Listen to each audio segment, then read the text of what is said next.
12 jurors were sworn in. They were chosen after 2 really long and intense days of, questioning from prosecutors and defense attorneys. They were grilled.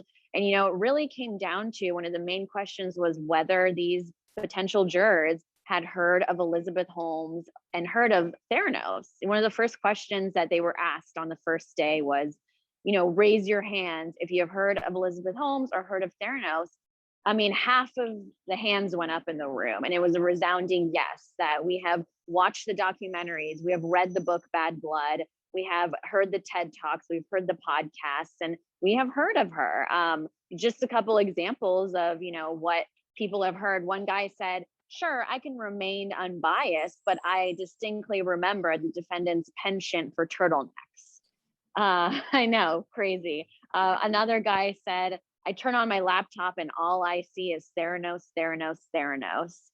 There's actually a lot of people that expressed some kind of disappointment. They said they were actually rooting for Theranos and rooting for Elizabeth Holmes. They said because there's so few female CEOs out here in Silicon Valley, in the healthcare world, in the tech world, that they wanted to see her do well. And that they said they read John Carreyrou's book, Bad Blood, and were left with a feeling of disappointment.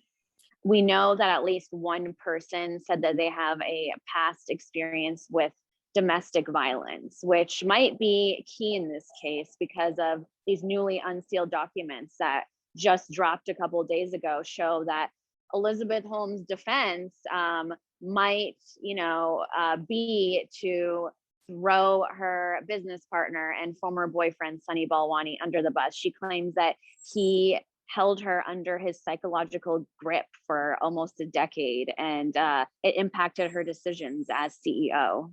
The jury was sworn in this morning. Opening statements begin on Wednesday, September 8th. And if jury selection has been any indication, it's going to be a complete media frenzy. There are dozens of outlets here hoping to catch a glimpse of her only for jury selection from all over the world, not just local Silicon Valley and around the country, but, international media. So I can only imagine what opening statements is going to bring.